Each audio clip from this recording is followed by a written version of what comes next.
शुरू करने वाले हैं क्लास 10 का यूपी बोर्ड का फिजिक्स का सिलेबस। ठीक है, तो आज हम पढ़ने वाले कुछ महत्वपूर्ण बहुविकल्पी जो 10वीं परीक्षा में बहुत इंपॉर्टेंट होंगे यहाँ से। तो टॉपिक रहेगा हमारे पास में प्रकाश। ठीक है, ये अपने पास कुछ एक न्यूमेरिकल सीट है, क्वेश्चन सीट, जिसमें कुछ बहुविकल्पी क्वेश्चंस दिए गए जो बहुत ही महत्वपूर्ण है। ये क्वेश्चन सीट आपको यहाँ पे अपलोड कर दी जाएगी, नीचे डाल दी जाएगी डिस्क्रिप्शन में, आप वहाँ से निकाल सकते हैं, वरना आप यहाँ 1-2 क्वेश्चन सुन सकते हैं। ठीक है, क्वेश्चन तो नहीं लिखे जाएंगे बट बताए जाएंगे, यहाँ से बोले जाएंगे। तो सुनिएगा, पहला सवाल जो है बहुविकल्पी का कह रहे कि समतल दर्पण की फोकस दूरी कितनी होती है। पहला सवाल क्या है, समतल दर्पण की फोकस दूरी क्या होगी। ठीक, इसके ऑप्शन है 4 शून्य होगी, नंबर 2 अनंत होगी, नंबर 3 में है इसके ऑप्शन 20 सेंटीमीटर होगी, एंड फोर्थ ऑप्शन क्या है इसका 25 सेंटीमीटर होगी। तो देखिए अगर दर्पण कैसा है समतल, तो समतल दर्पण की फोकस दूरी कितनी होती है, अनंत होती है। कितनी होती है, अनंत होती है, क्योंकि वो किसी इमेज को कहाँ में लाया करता है, अनंत पे। ठीक है, तो ध्यान रखेंगे यहाँ से क्या, जो समतल दर्पण है इसकी जो फोकस दूरी कितनी होती है, वो अनंत होती है। सवाल नंबर 2 है, क्या हमसे सवाल कह रहा है कि वस्तु का छोटा आभासी व सीधा प्रतिबिंब प्राप्त होता है। कौन सा, वस्तु का छोटा आभासी सीधा प्रतिबिंब प्राप्त होता है।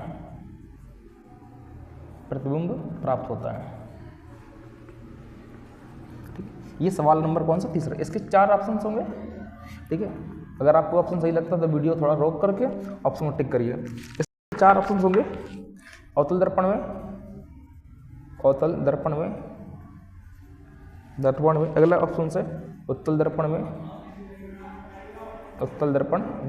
अगला ऑप्शन इसका है समतल दर्पण में, अगला इसका ऑप्शन से तीनों में। ठीक है, तो कह रहे हैं कि सवाल ने काम से वस्तु का छोटा आभासी सीधा प्रतिबिंब प्राप्त होता है। देखिए ध्यान से समझिए, तो दर्पण बेसिकली 3 होते हैं। दर्पण कितने होते हैं, समतल दर्पण, अवतल दर्पण और कौन सा, उत्तल दर्पण। तीनों में हमको मिलती है आभासी इमेज। आभासी तीनों में मिलती है, तीनों में क्या मिलती है, इमेज आभासी मिलती है। आभासी में हमेशा सीधी होती है, आभासी मिलती है और सीधा मिलता है। ठीक है, बट अगर दर्पण समतल है तो यहाँ मिलता है कैसा, बराबर। यहाँ इमेज कैसे होती है, आभासी होती है, सीधा होती है। तो तीनों दर्पण में ही इमेज कैसी है, आभासी होगी, सीधा हो सकती है, बट समतल में बराबर होती है, अवतल में बड़ी होती है। अवतल में क्या होती है, बड़ी होती है, उत्तल में छोटी होती है। उत्तल में कैसे होती है, छोटी होती है। मतलब क्या हुआ कि समतल दर्पण में इमेज आभासी हो सकती है, आभासी सीधा वस्तु के बराबर रहेगी। अवतल दर्पण में इमेज आभासी हो सकती है, आभासी होगी, सीधा होगी और बड़ी होगी। उत्तल दर्पण में इमेज कैसे होगी, आभासी होगी, सीधा होगी, बट छोटी होगी। सवाल लिखा वस्तु का छोटा, यानी कौन सा कंडीशन, ये आभासी यानी ये सीधा प्रतिबिंब। छोटा आभासी सीधा प्रतिबिंब कहाँ मिलता है, उत्तल दर्पण में। कहाँ मिलता है, उत्तल दर्पण। ठीक है, ये वाली बात को आप किनारे पर नोट कर लीजिए, ये वाली बात को आप किनारे पर नोट कर लीजिए। ठीक है, ये सवाल कौन सा हुआ हमारे पास में तीसरा सवाल। ठीक है, अब क्वेश्चन नंबर कौन सा उठाते हैं, 4th। सवाल नंबर 4 है हमसे। तो इसका जो एमसीक्यू 4 नंबर का है, वो सवाल कह रहा है कि 40 सेंटीमीटर फोकस दूरी वाले अवतल दर्पण की वक्रता त्रिज्या क्या होगी। ठीक है, सवाल लिखा है 40 सेंटीमीटर, यानी कि 40 सेंटीमीटर फोकस दूरी की वक्रता त्रिज्या क्या होगी, ये क्वेश्चन है। ठीक, इसके 4 ऑप्शन दिए गए हैं, -40 सेंटीमीटर होगी, या फिर 80 सेंटीमीटर होगी, एंड तीसरा ऑप्शन इसका है -80 सेंटीमीटर होगी, फोर्थ ऑप्शन क्या है इसका -20 सेंटीमीटर होगी। तो सवाल ने कहा कि 40 सेंटीमीटर फोकस दूरी, यानी फोकस दूरी कितनी पता हमको, 40 सेंटीमीटर। दर्पण, अच्छा सॉरी बेटा, दूरी अवतल दर्पण कौन सा, अवतल। तो 40 सेंटीमीटर फोकस दूरी की अवतल दर्पण की वक्रता त्रिज्या क्या होगी। तो दर्पण कौन सा है, अवतल दर्पण की जो फोकस दूरी होती है माइनस की, किसकी होती है, माइनस की। हमें क्या निकालनी है, वक्रता त्रिज्या, इसे हम कहते हैं आर निकालना है। तो एफ और आर में संबंध होता है, एफ बराबर r/2। ठीक है, एफ की वैल्यू कितनी है, -40 बराबर r/2 बटे में एक 1 कंसिडर करेंगे, मल्टीप्लाई करेंगे तो 42 जो 80 माइनस का 80 सेंटीमीटर करेक्ट आंसर। तो कितना होगा इसका आंसर होगा, 3rd number is right answer. तो उस दर्पण की जो वक्रता त्रिज्या होगी वो कितनी होगी, -80 सेंटीमीटर। ये रहा सवाल नंबर कौन सा, चौथा। ठीक है, इस फार्मूले को कहीं पे नोट कर लें कि फोकस दूरी और त्रिज्या में संबंध क्या होता है, R बराबर F बराबर R/2। सवाल नंबर 5वां, क्वेश्चन कौन सा है, 5वां।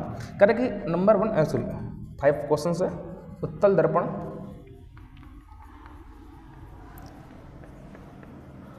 उत्तल दर्पण का आवर्धन होता है। उत्तल दर्पण का आवर्धन होता है। ठीक है, number 1 m 1, number 2 m 1, number तीसरा है m=1 एंड फोर्थ नंबर क्या है इसका, m=0। देखो कह रहे उत्तल दर्पण का आवर्धन होता है m बराबर I/O, यानी इमेज की लंबाई और वस्तु की लंबाई। दर्पण कौन सा, उत्तल दर्पण में इमेज कैसी बनती है, छोटी बनती है, आभासी बनती है, सीधा बनती है। अगर इमेज कैसी है, छोटी, यानी I का मान छोटा, O का मान बड़ा होगा। अगर I का मान छोटा है तो पक्का O का मान बड़ा होगा, यहाँ से O का मान बड़ा रहेगा। और जिस भिन्न का हर बड़ा होता है उसका मान 1 से कम आता है। नहीं सुनिए, जिस भिन्न का हर बड़ा होता है उसका मान 1 से कम आता है। इसका मतलब m का मान 1 से कम होना चाहिए। तो हम कौन सा टिक करेंगे इसमें, पहला पार्ट। क्यों, क्योंकि उत्तल दर्पण में क्या होता है, इमेज कैसी होती है, छोटी। कैसी होती है, इमेज अगर छोटी है तो पक्का वस्तु बड़ी रही होगी, तभी तो इमेज छोटी बनी है उसकी। अगर इमेज कैसी, वस्तु कैसी बड़ी, इसका मतलब जो हर वाला मान है वो बड़ा रहेगा। और जिस भिन्न का हर का संख्या बड़ी होती है उस भिन्न का हमेशा मान 1 से कम आता है। तो हमने कहा m<1। ठीक है, ओके।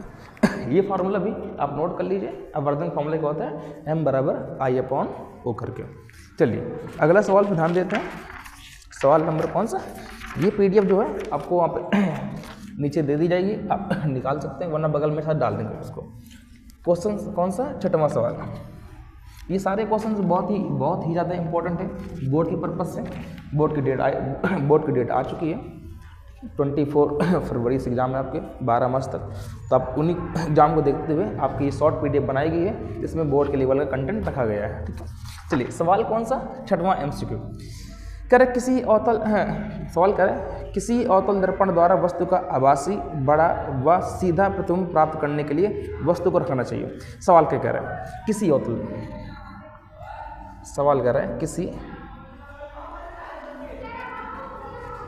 अवतल दर्पण द्वारा वस्तु का आभासी, सीधा, बड़ा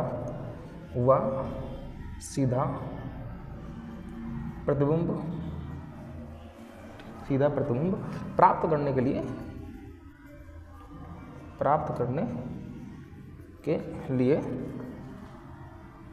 वस्तु को रखना चाहिए। चलिए ओके, इसके ऑप्शन देख लेते हैं। सी पर यानी वक्रता केंद्र पर, ऑप्शन नंबर 2 हो, सॉरी तीसरा P व F के मध्य, एंड सेकंड नंबर है यहाँ से F व C के मध्य, एंड फोर्थ ऑप्शन क्या है इसका, अनंत पर। देखो करेक्ट, किसी अवतल दर्पण के द्वारा वस्तु का आभासी और बड़ा व सीधा प्रतिबिंब। दर्पण कौन सा, अवतल। देखो अवतल दर्पण एक ही कंडीशन ऐसे होती है जहाँ पर इमेज कैसी बनती है, आभासी और वस्तु से बड़ी बनती है। सुनिए इसकी शॉर्ट ट्रिक दे रहा हूँ आपको मैं। देखो ये दर्पण रहा, दर्पण कौन सा रहा, अवतल। इसमें बनती 6 इमेज। तो ये इसका ये क्या रहा, ध्रुव रहा, ये इसका ये फोकस हो गया, इसका ये सेंटर हो गया, इसका ये अनंत हो गया।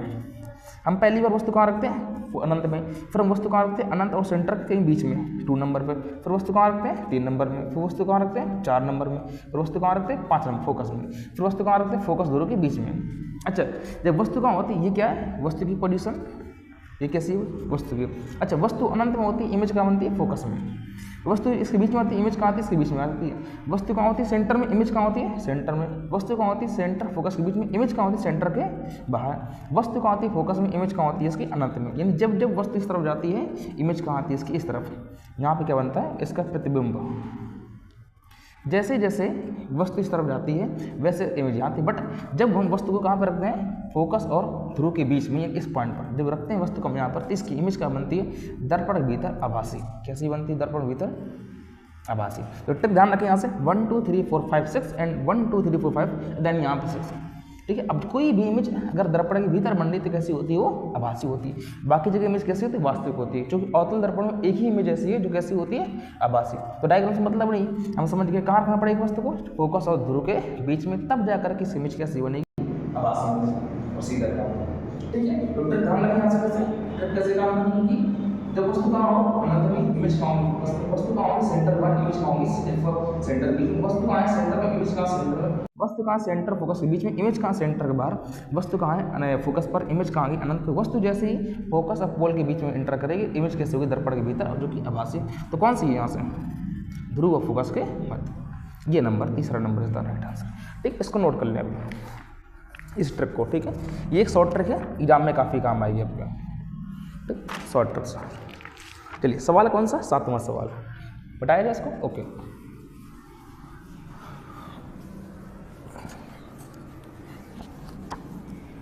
ठीक है, तो इसी प्रकार से आपके पास में डेली जो कंटेंट है वो अपलोड किया जाएगा।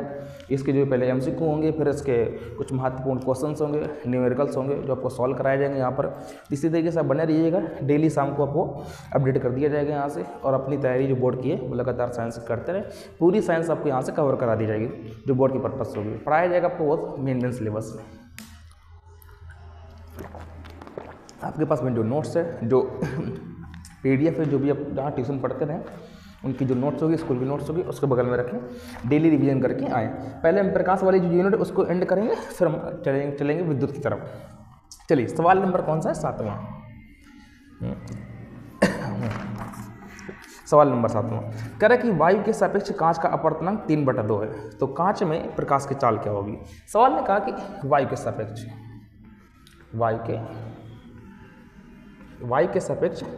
कांच का अपवर्तनांक, 3/2 है, 3/2 है। तो कांच में प्रकाश की चाल क्या होगी,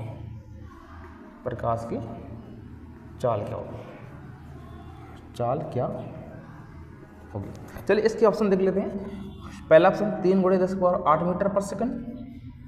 इसका सेकंड जो ऑप्शन है वो है 2 × 10⁸ मीटर पर सेकंड। एंड थर्ड इसका जो आंसर है वो रहेगा 1.5 × 10⁸ मीटर पर सेकंड। एंड फोर्थ ऑप्शन क्या रहेगा इसका, 4.5 × 10⁸ मीटर पर सेकंड। ठीक है, अच्छा सवाल ने हमसे क्या कहा, सवाल ने एक बात बोली, कह रहा है वायु के सापेक्ष कांच का अपवर्तनांक। पहले इसको देखते हैं, इससे हम कहते हैं ANG, क्या पढ़ते हैं इसको, ANG मतलब क्या होता है, वायु के सापेक्ष कांच का अपवर्तनांक। जिसके सापेक्ष उसको पहले लिखते हैं, जिसका निकालना उसको बाद में लिखते हैं। बराबर कितना दिया यहाँ से, 3/2। इसको हम ये भी कह सकते हैं 1.5 डिवाइड करेंगे तो 1.5। तो हमें कांच में निकालना है प्रकाश का चाल। कांच क्या है, माध्यम। जब भी हमको यानी कांच में प्रकाश की चाल निकालनी होती है, तो फार्मूला होता है यहाँ से क्या, निर्वात में प्रकाश की चाल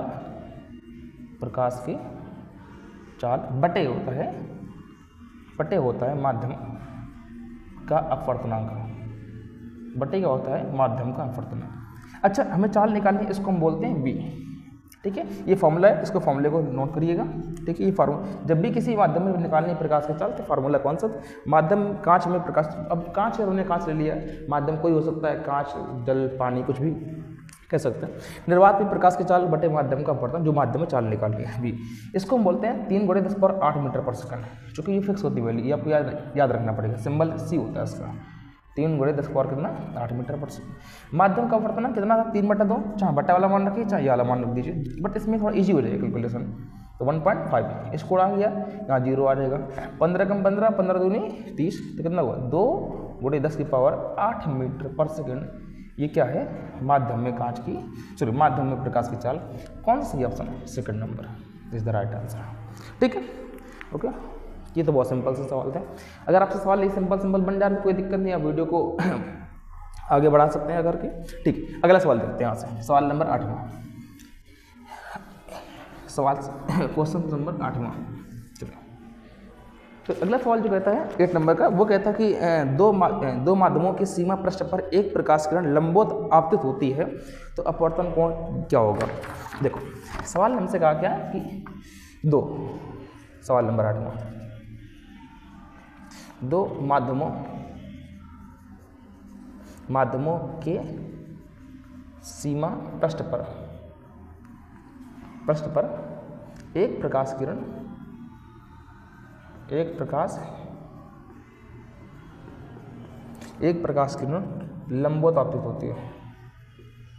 लंबवत आपतित होती है, ठीक होती है, तो अपवर्तन कोण क्या होगा। तो अपवर्तन कोण क्या होगा।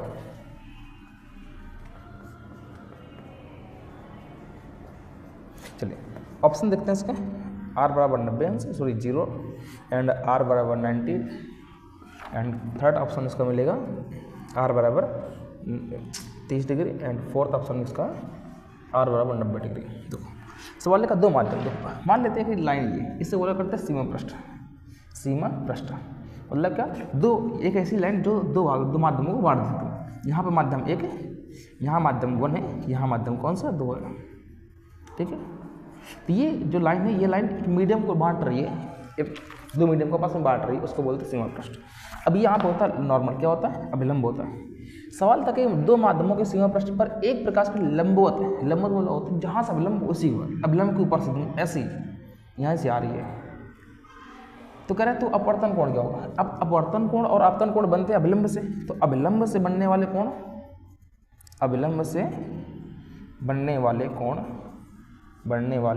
कोण एंगल आई, वो एंगल आर होता है। एंगल आई आपतन कोण, एंगल आई कौन सा अपवर्तन कोण। अच्छा बनना अभिलंब के साथ में, बट ये जो लंबवत किरण है, जो कैसी किरण है लंबवत है, इस किरण का अभिलंब से कोई झुकाव ही नहीं है, यानी ये किरण अभिलंब के साथ में कोई भी झुकाव नहीं बना रही है। इसका मतलब है कि इस किरण के साथ में जो एंगल आई होगा और जो एंगल आर होगा वो क्या होंगे 0 डिग्री। कितने होंगे 0 डिग्री। तो आंसर कौन सी होना चाहिए पहला। और यहाँ पे एक बात नोट करने लायक क्या है कि अविलंबित आपतित प्रकाश किरण के लिए अपवर्तन कोण और आपतन कोण का मान 0 होती है, आप नोट कर लीजिए। अविलंबित आपतित प्रकाश किरण के लिए अपवर्तन कोण और आपतन कोण के मान 0 होते हैं, ये नोट लिख लीजिएगा, ठीक है। ओके चलिए नोट करिए सवाल को। क्वेश्चन नंबर 9 देखिए, सवाल हमसे कह रहा है कि लेंस का सही सूत्र है, ठीक है, लेंस सूत्र है। इसमें सवाल क्या कह रहा है कि लेंस का सही सूत्र है, ठीक है। अच्छा ऑप्शन नंबर इसमें एक दे रहा है 1/u माइनस 1/v बराबर 1/f। सेकंड नंबर दे रहा है उसने 1/u बराबर 1/f माइनस का 1/v। थर्ड नंबर इसका ऑप्शन नंबर है 1/u बराबर 1/v minus 1/f and fourth number इसका है 1/f बराबर 1/v प्लस 1/u। देखो हमें उसने कहा कि लेंस का सही फार्मूला, देखो लेंस का फार्मूला तो हमने पढ़ा था 1/f बराबर 1/v माइनस 1/u। अच्छा ये चीज़ जिसमें अगर मैच हो जाएगी तो वाला तो सही मान लीजिए। देखो नीचे 1/f बराबर 1/v प्लस 1/u, ये तो मैच नहीं करेगा क्योंकि ये फार्मूला किसका होता है दर्पण के लिए। किसके लिए होता है यहाँ से दर्पण के लिए। अगर चिन्ह कैसा माइनस का तो लेंस के लिए, प्लस का तो दर्पण के लिए। अच्छा इसको चेक कर लेते हैं आपसे 1/f बराबर 1/u नहीं 1/u माइनस 1/v, यहाँ पर v पॉजिटिव है u निगेटिव, यहाँ पर u निगेटिव v पॉजिटिव, पहला तो नहीं होने वाला। फिर 1/u, अच्छा इसको हम इस तरह बुला सकते हैं तो 1/u ये कैसा निगेटिव हो जाएगा पॉजिटिव, 1/v बराबर 1/f, ये भी सही नहीं है क्योंकि यहाँ प्लस है तो ये भी सही नहीं होगा। इसको चेक कर लेते हैं, हमें कम करते हैं 1/f को यहाँ लाते हैं, इसको इस तरफ ले जाते हैं तो 1/f निगेटिव था तो पॉजिटिव हो जाएगा, अब 1/v पहले से रखा था, ये पॉजिटिव उस तरफ गया तो नेगेटिव हो गया 1/u। हाँ ये फॉर्मूला कौन सा सही है जो कि इससे मैच कर रहा है, तो कौन सा नंबर सही है थर्ड नंबर। लेंस का सही फॉर्मूला कौन सा होगा थर्ड नंबर का, ठीक है नोट कर लो। चलिए सवाल नंबर कौन सा 10, सवाल नंबर कौन सा 10वां। ठीक ये जो PDF है ये आपको नीचे दे दी जाएगी डिस्क्रिप्शन में, आप वहाँ से निकाल सकते हैं और इसको क्वेश्चन देख सकते हैं। चलिए सवाल नंबर 10 कह रहा है कि 20 सेंटीमीटर फोकस दूरी वाले 20 सेंटीमीटर फोकस दूरी वाले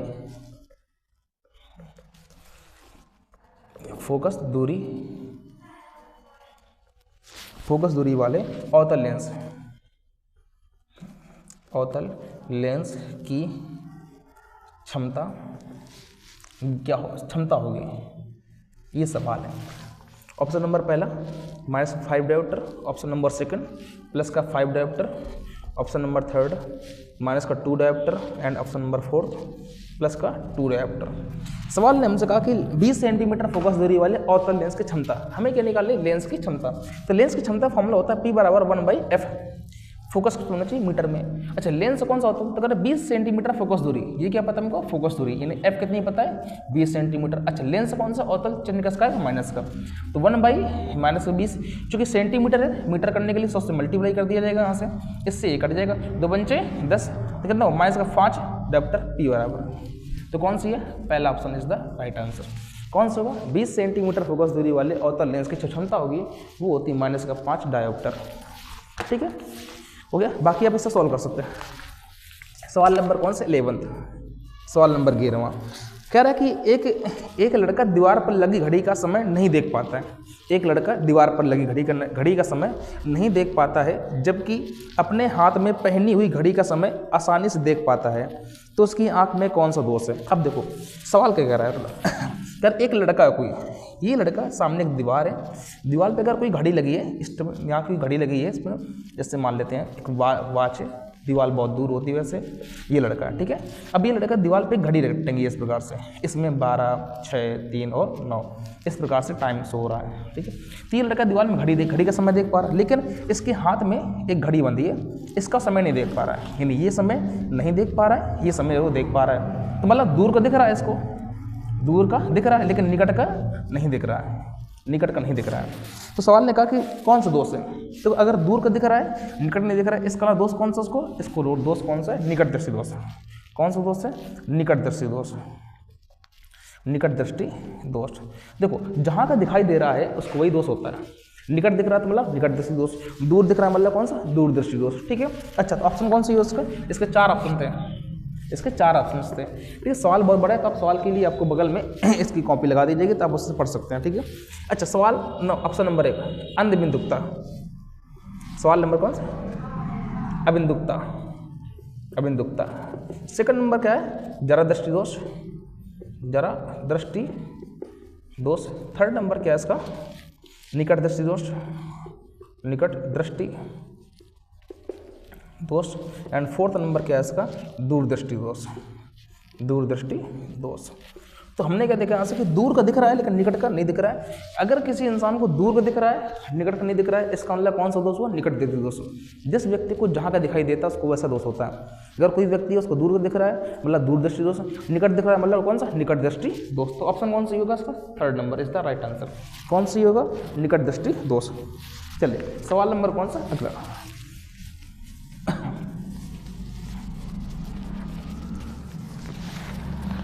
तो सवाल नंबर कौन सा है, 12वां। 12वां नंबर कह रहा है मनुष्य के नेत्र में किस भाग में प्रतिबिंब बनता है। मनुष्य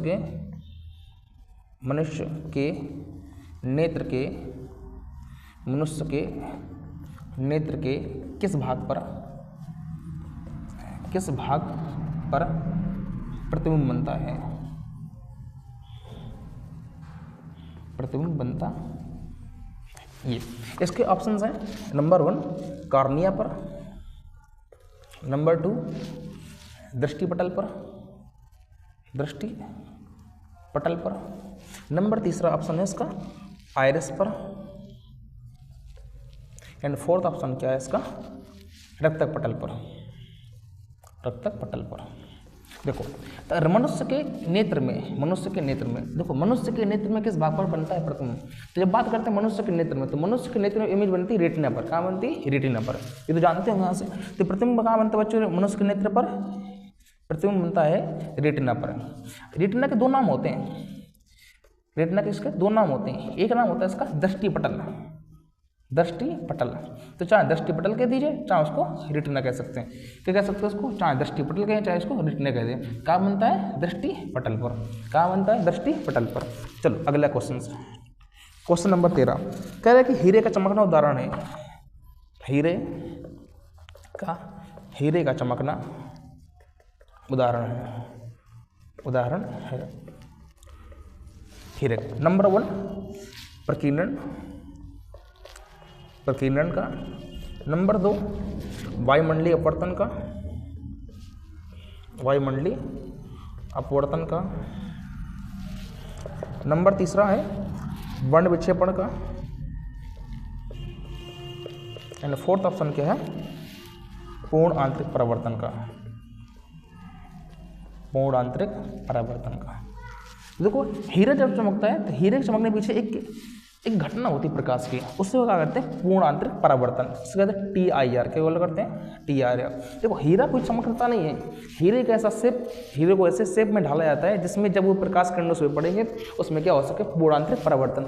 जब किसी चीज़ से पूर्ण आंतरिक परावर्तन होता है तो वो उसमें शाइनिंग, ये चमक बहुत ज़्यादा मात्रा में होती है। जैसे अगर आपने देखा, जैसे कोई कांच होता है, कांच में अगर कोई दरार पड़ गई तो चमकता कहाँ? दरार की जगह यहाँ से। जैसे पानी की बाल्टी के अंदर क्या होता है, जिसको बुलबुले होते हैं वो शाइन करते हैं, ठीक है। जैसे रोड में अक्सर मुझे लगता है गर्मी के टाइम में वहाँ पानी भरा होगा, ये पानी नहीं होता, जिसे मरीचिका के नाम से जानते हैं। ये सब क्यों होता है? ये सब होता है पूर्ण आंतरिक परावर्तन के कारण।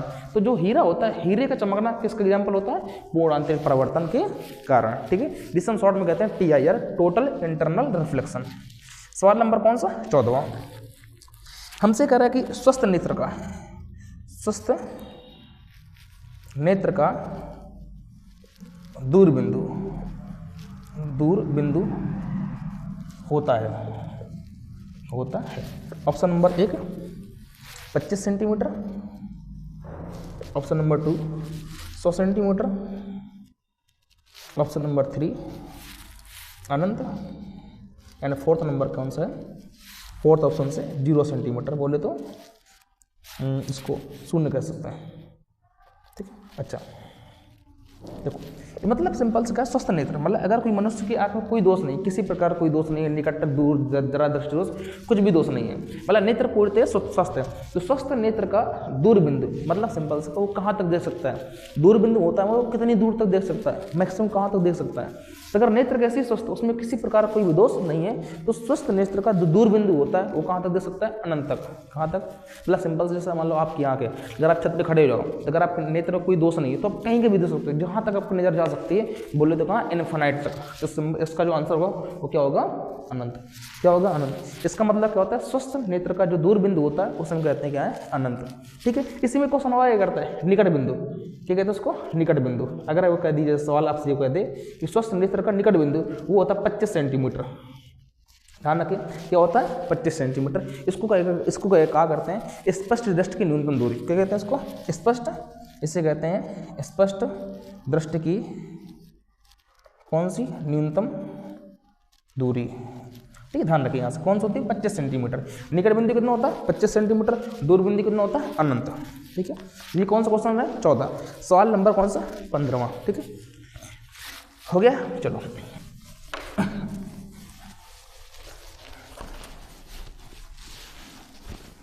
चलिए सवाल नंबर कौन सा? 15वां, ठीक है।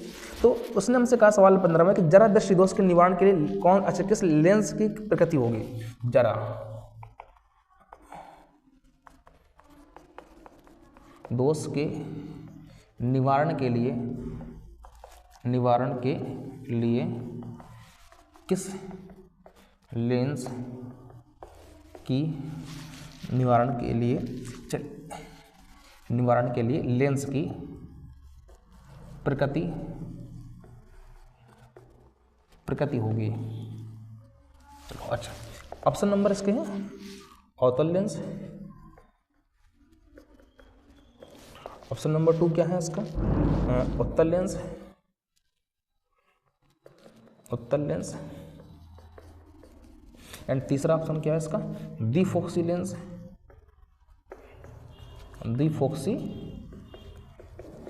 एंड फोर्थ ऑप्शन क्या है इसका?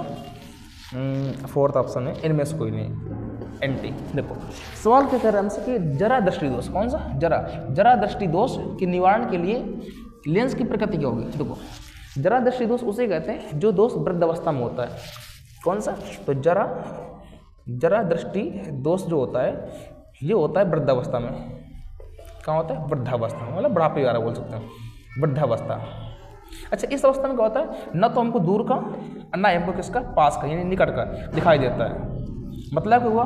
दूर का और निकट का दिखाई नहीं देता है। इसमें जो इसका जो होता है निवारण, इसके निवारण के लिए क्या करते हैं? द्विफोक्सी लेंस, द्विफोक्सी, क्या करते हैं इसके निवारण के लिए, द्विफोक्सी मतलब जिसमें दो फोकस हों, द्विफोक्सी लेंस का उपयोग करते हैं, जिसमें से ऊपर की ओर, इसमें से ऊपर वाला जो हिस्सा होता है वो होता है उत्तल का, और नीचे वाला हिस्सा किसका होता है, अवतल का। नीचे का जो हिस्सा होता है वो किसका होता है, अवतल का। ठीक है, तो कौन सा लेंस होता है, द्विफोक्सी लेंस। कौन सा लेंस होता है, द्विफोक्सी लेंस।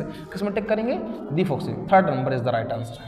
कौन सा लेंस, द्विफोक्सी लेंस। ठीक है, ध्यान रखिए कब होता है, वृद्धावस्था में। इसमें क्या होता है, ना दूर का ना निकट का, दिखाई नहीं देता, तो इसके निवारण के लिए हम लगाते हैं द्विफोक्सी लेंस। ये ऊपर तरफ क्या होता है, उत्तल लेंस, नीचे तरफ क्या होता है, अवतल लेंस।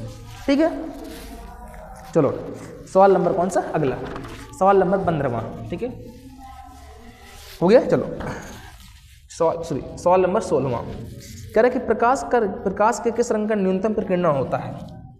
प्रकाश के किस रंग का न्यूनतम प्रकीर्णन होता है।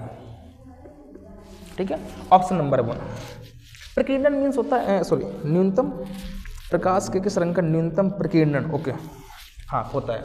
ऑप्शन नंबर कौन सा, लाल, पीला, एंड थर्ड नंबर क्या है, बैगनी, एंड फोर्थ नंबर क्या है इसका, नीला। देखो अगर बात करें प्रकीर्णन की, प्रकीर्णन मतलब फैलता है। अच्छा, अगर कोई लाइट बहुत ज़्यादा फैलेगी तो दूर तक नहीं जा सकती है। तो आपने सुना होगा आंसर सिंपल सा कि लाल रंग का प्रकाश बहुत दूर तक जाता है। जो प्रकाश बहुत दूर तक जाएगा उसका प्रकीर्णन उतना कम होगा। सवाल ने कहा न्यूनतम प्रकीर्णन, कम से कम प्रकीर्णन। तो कम से कम प्रकीर्णन उसका होता है जो प्रकाश बहुत दूर तक जाएगा। ज़्यादा कौन है, लाल वाला। कौन जाता है, इसका मतलब क्या है, जो लाल रंग का प्रकीर्णन सबसे न्यूनतम होता है। क्या होता है, न्यूनतम। सबसे ज़्यादा किसका होता है, बैगनी रंग का। इसका होता है सबसे अधिक किसका होता है, बैगनी रंग का। सबसे कम किसका होता है, लाल रंग का। ये होता है सबसे कम प्रकीर्णन। सबसे कम किसका होता है, लाल का। सबसे ज़्यादा किसका होता है, बैगनी का। नोट करें।